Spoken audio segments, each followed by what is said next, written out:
Hi, my name's Mo, And I'm TJ. and this is We Haven't Seen It, Yes.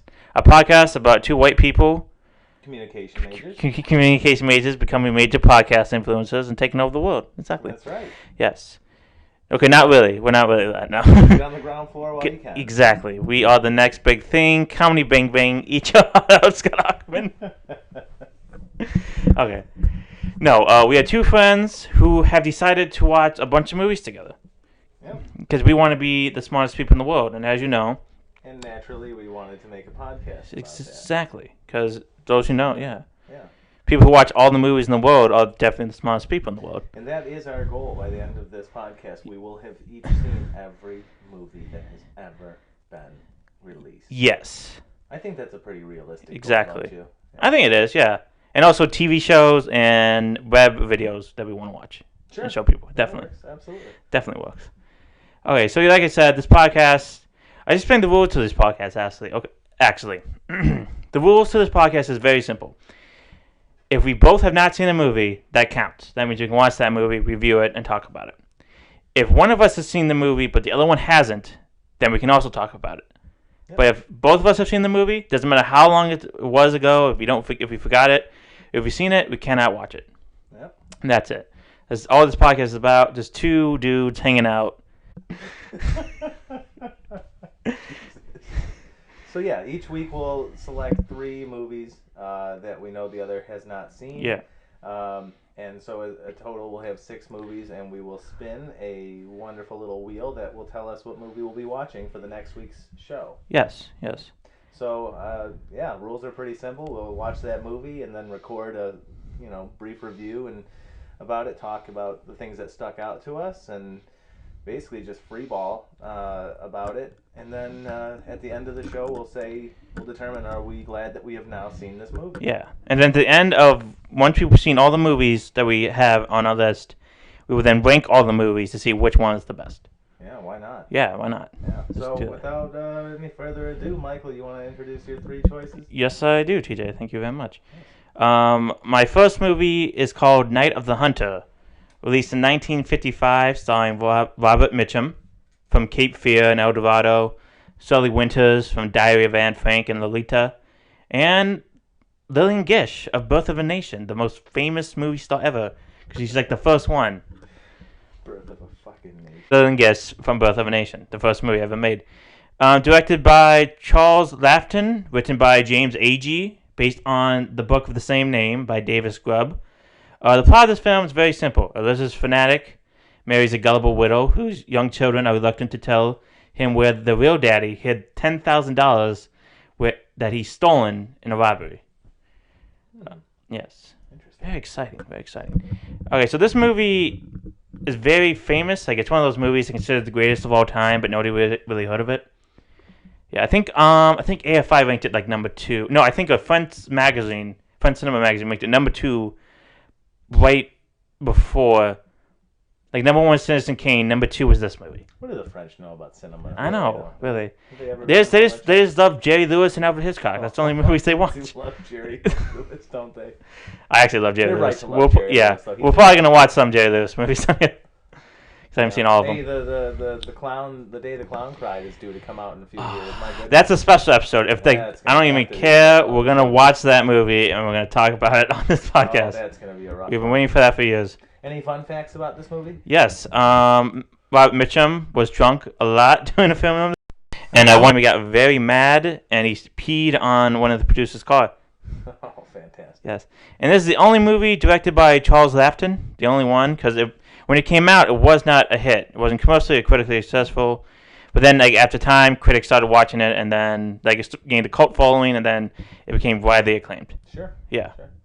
Yeah, so I'm excited about this one. I hope it's really good. I think that's the same effect that we'll see with the Cats movie that came out last year. Really? Yeah, it was not received well initially, but You think the butthole cut's gonna, like, fix it all? we can only hope so. Exactly. All right, my next film is They Shoot Horses, Don't They? I chose this movie because of the title mostly, because it's a really great title. It is. They Shoot Horses, Don't They?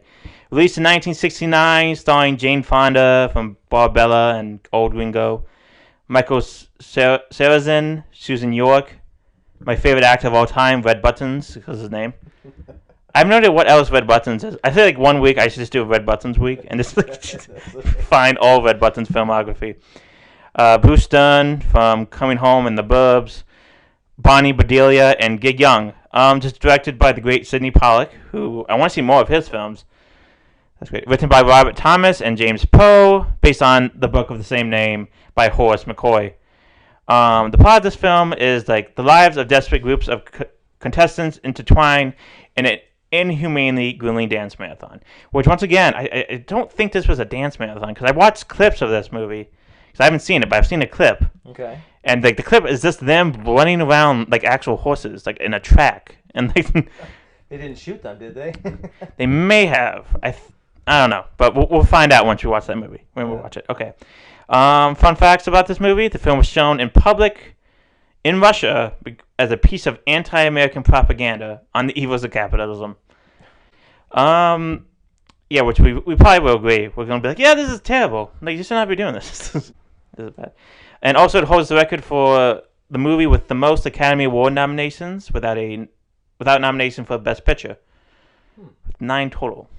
Interesting. So it had everything else right, but it just they were like, you know what? This film's amazing. I love it. It's not Best Picture, will it? God, the Academy is so full of shit, isn't it? It is, exactly. Yeah. We're against the Academy on this award show. Yeah, me yes. too. We'll watch the movies, but we're not going to stand. We're not going to say it's the best movie ever made. We're not going to say the Academy Awards got it right, though. It was nice that Parasite won, though. It was nice. Parasite's amazing. Deserved it. Parasite definitely deserved it. Yeah. Okay. But anywho, besides that, the Academy, no way. Film 3, a film that is not like globally acclaimed like my other two. It is called Copland from 1997. I chose these movies at random. I wish I just picked one more. Sounds like the worst amusement park imaginable. Yes. Okay, kids, want to go to Copland? No. I've here. Yeah, it's not really live. I think we're good. All right, lit up. Okay. 1997, starring Sylvester Stallone from Rocky and Rhinestone, which is a movie. Oh God, we were gonna have to watch that movie. Harvey Keitel from Mean Streets and Sister Act. I love that those are the two Harvey Keitel movies you chose. Amazing. I know, that was my plan. I always had this idea of having like, because you never hear like the bad movies actors are in, always like the good ones. Like, what if they said like some of the good ones and like starring one Ben Affleck from Geely. from Geely, a movie we will watch on this show. Oh, unfortunately. Yeah. Ray Liotta from Goodfellas and Wild Hog. And Robert De Niro from Taxi Driver, and my favorite movie of all time, The Adventures of Rocky and Bullwinkle. That is a classic. It is, definitely. Yeah. Okay, so this is directed by James Mangold and written by James Mangold. The plot of this movie is the sheriff of a suburban New Jersey community populated by New York City police officers slowly discover the town is a front for mob connections and corruption. All right. My first film was Never Say Never Again from 1983, starring Sean Connery of The Rock and Zardoz fame, Klaus Maria Brandauer, Max von Sydow, Kim Basinger, and Rowan Atkinson. Do you think that Sean Connery is afraid of his own penis because of Zardoz? No, I don't. I feel like Sean Connery's penis deserved a whole spy franchise of its own. Yeah. Probably. Mm-hmm. This movie was directed by Irvin Kershner, of all people, and if anyone doesn't know what Never Say Never Again is, it's an unofficial James Bond movie starring Sean Connery at age, like 92 at that point. 1983? No, not quite, but very old Sean Connery. I think you told me he was like 54. Yeah, that sounds about right. He was very long in the tooth at this point, but it was him trying to compete with Roger Moore's Octopussy, and he did not win that fight. But it's basically just a remake of Thunderball, which was an earlier Bond movie he starred in. Basically, the writer of Thunderball, Kevin McClory, was a little punk bitch and was able to hold on to the rights of Thunderball and some of the characters. So that's why in subsequent Bond films you didn't see names like Spectre or Blofeld, because he had the rights to them technically. Yeah. And the plot of it is basically the same as Thunderball. A Spectre agent has stolen two American nuclear warheads, and Bond must find their targets before they are detonated. Simple as that. Yeah. Like I said, this was unofficial. It was not produced by Eon Productions, but by Talia Film, which I'm not sure even exists anymore. I thought that's like they made this movie because Sean Connery and who's Roger Moore. They got into a fist fight during a poker game. He was like, "I'm a better Bond." No, I'm a better Bond. I was like, That "I'll would have show made a you." hell of a story. Yeah, that would have made a hell of a story. Yes. But unfortunately, I think that they actually got along pretty well. Uh, Yeah, damn it. yeah. What a bummer.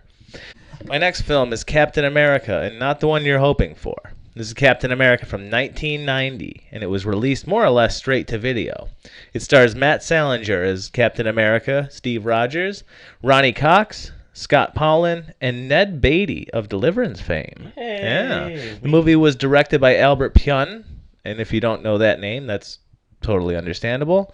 It was written by Stephen Tolkien, and basically it's all about Captain America's origin story and how he's, frozen in the ice for decades after a little brief skirmish with the Red Skull, who in this movie is not German but is Italian, actually. That makes total sense to me. Yeah, absolutely. Because we're awful people. It's an awful movie, Yeah. let me assure you. But yeah, some fun facts about it. The star of the movie, Matt Salinger, is actually the son of famed author J.D. Salinger, who was famous for writing Catcher in the Rye. A book I read in the 9th grade and did not like because the main Excellent. character was an asshole. Yeah, that's what I hear. I've never read it. I always associate it with Mark David Chapman shooting John Yeah. Lennon. I thought it was cool in that book. I'm like, watch out, ladies. Oh, jeez. Catch in the Rye. Oh, God. Is he an incel in that book in retrospect or no? Maybe. Maybe. Yeah, I'd have to read it, I guess. But I never hear anything good about that character. No. Well, anyways, some more fun facts about this movie, and this is a good one. The Captain America suit, the rubber on it was so flimsy or whatever, they could not actually cut ear holes, so they had to attach rubber ears to his head. Which is useless because Captain America shit, you don't need to see his ears at all. I'm I'm pretty sure I don't remember seeing like one of the Chris's ears. Chris Evans. Chris Evans. I'm actually pretty sure you don't need to I see don't his think ears, so, but no. man, they really wanted you to see some kind of ears. Yeah. Also, the suit was made of a very heavy rubber, and it was heavily padded and did not breathe well. And because filming took place in summer in Yugoslavia, the temperatures were as high as 105 degrees Fahrenheit. And Salinger basically came, he reached that heat exhaustion point several times. Do you think that JD Salinger became really pissed off at his son a lot because he started acting like his main character from Catching the Rye? Like, why'd I write that book? No, but I bet he was wildly proud of his son's performance in this movie. Yeah. And finally, my last film choice was Memento, released in the year 2000, starring Guy Pearce, Carrie Ann Moss, and Joe Pantoliano.